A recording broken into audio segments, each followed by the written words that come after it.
Hi friends, welcome back to my channel. So today I'm going to be filming another writing vlog. So I know I just did one of these, but they help keep me motivated and I really need to work on my novel, so I kind of need this right now. So today, as I said, I'm going to be working on my novel and I'm really excited to get back into it, but I haven't been very motivated to work on it.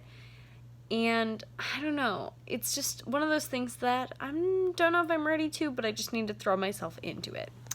I haven't yet talked about my novel on this channel, so it is currently called Project Snow, and the main character, Everest, has been kidnapped and she is living in this cellar, and she is living a double life.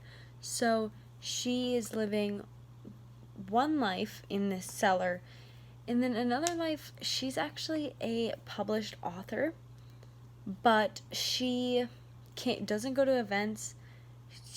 Everyone thinks she's married to her kidnapper, and everyone thinks that they're living this happy life in this really big house, but she's clearly not happy at all.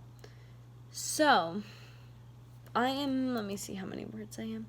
I am 23,377 words into this novel, and I'm noticing a lot of problems, which is why I stopped working on it. So, that may sound bad, but this novel idea I've had since I was in about 8th grade, and I'm going into my senior year of high school. I tried writing it in 8th grade, and I stopped writing it for the same reason I stopped writing it this time, and that's because it gets repetitive.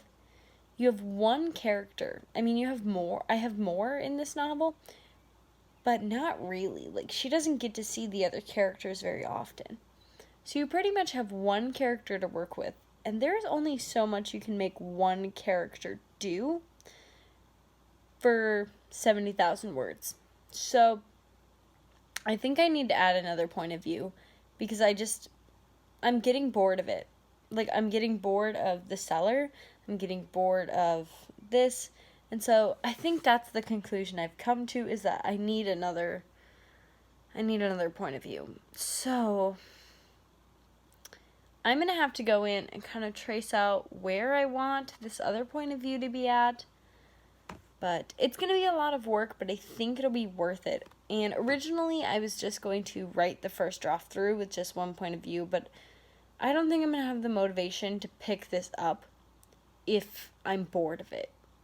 I don't think it's going to work. I don't think I would actually finish the first draft. But this is where I am right now. Obviously, everything's a first draft value, but I have 90 pages double spaced and 23,377 words. I also wrote a list of potential problems and potential ways to fix them, some of which won't come until the second draft, like fleshing out characters.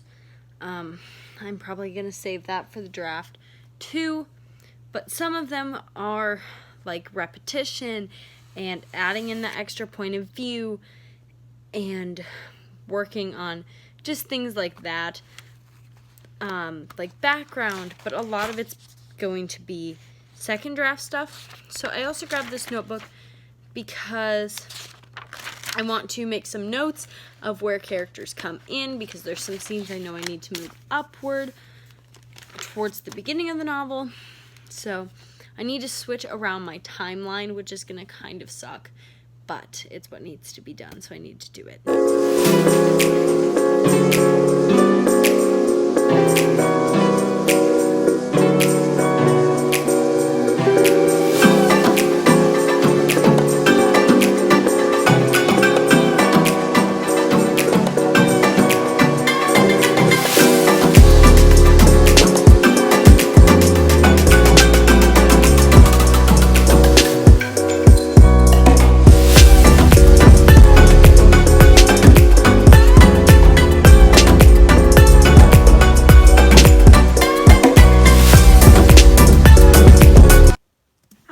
And welcome back to another writing vlog.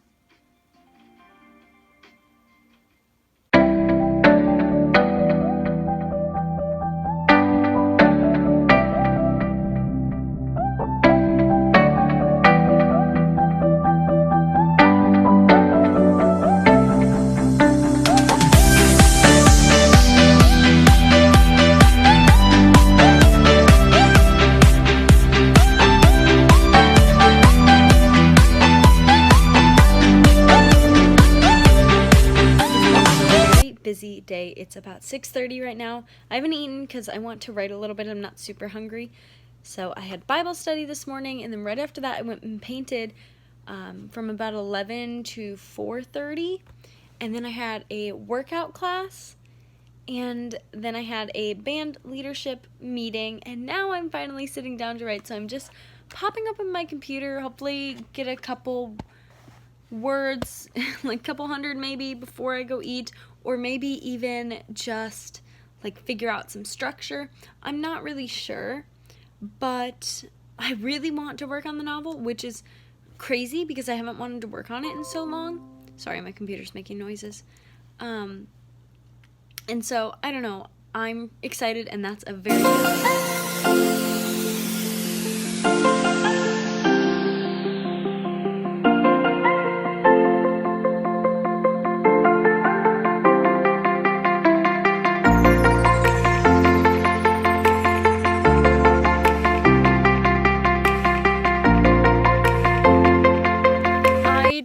I actually didn't check my word count, but I just wrote a whole scene from Arlette's point of view, who is the new point of view I just added in, and I'm finding her super fun to write, which I'm so glad about. Sorry, I'm taking down a hammock right now. But I'm finding her super fun to write, which I was worried about because I've been so in Everest's voice, who is the other point of view. But I really like the background she's giving, because that's kind of her purpose. So her and Everest are in different stages of life, and they're also in different physical places in the house. So Arlette can give a lot of background that Everest can't, and vice versa. So it's really interesting for me to write, because I've known all this in my head, but it's nice to just put it down on paper, and it's really refreshing. I'm bringing you down to my cat, and she's running away from me. Hello. That was the weirdest thing I've ever picked. But it's about to storm right now. I'm going to actually go make dinner and listen. One of the local towns puts on a Thursdays on Main, so it's like a little entertainment thing. So I'm going to listen to that while I'm making dinner. So if I do write, I won't be able to film because I'll be watching that on my phone. But I did a little time lapse.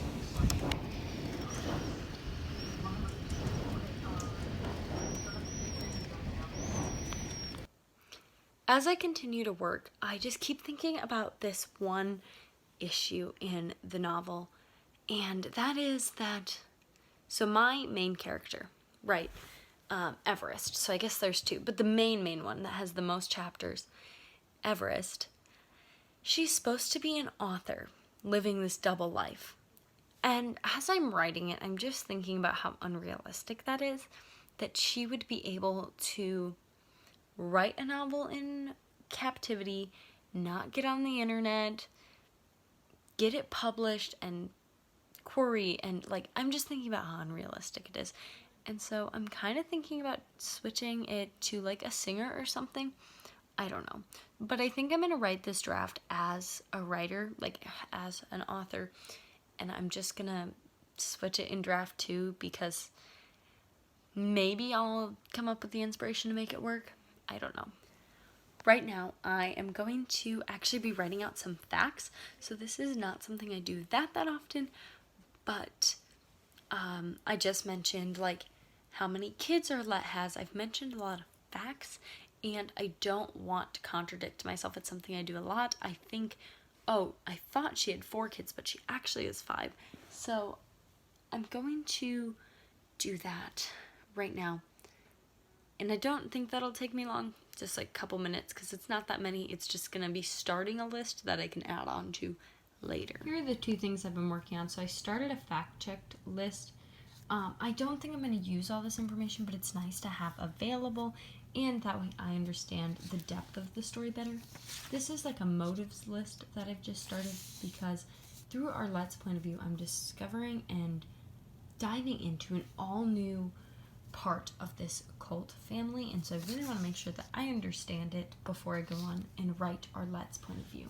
So I'm just keeping both of these in my writing notebook so I can have them for future use on this novel. I'm back in my church to do some painting, so I actually stopped at the library first, so I picked up a couple books. So I got On the Come Up by Angie Thomas, and I also got Time of Our Lives by Emily Wilberly and Austin Siamunda Broca. I destroyed that last name. But I got those, and I was actually went in looking for 2 memoirs, but my library doesn't really have that many memoirs, so I was looking for Rachel Jeff's Breaking Free, where she escapes the FLDS cult, and I was looking for that because I find cults really interesting, and I think the dynamic of a cult is very similar to the family that I'm building in my novel. And then I was also looking for A Sucky Love Story by Brittany Louise Taylor. She was on Shane Dawson's conspiracy theory video where she talked about her relationship with a man named Milosh. And I think that family dynamic is very, very similar to what I'm trying to portray in, obviously, a fictional world in my novel Project Snow. So I think those would be 2 amazing resources, but I'm going to have to buy them on my own. But I did get a couple of fun reads. It is now Saturday, the 20th of June, and I never closed this vlog out because I thought maybe I'd get some writing done today, but we were prepping for my sister's graduation, and it was my parents' wedding anniversary, and I had to work in the morning, so I just never got around to writing very much. I worked on a poem for a little bit, but nothing else. So with that being said, I hope you have the most amazing week, and happy Father's Day. It's going to be late by the time this video goes up, but that's tomorrow for me. And I hope you have a wonderful rest of your week. Goodbye!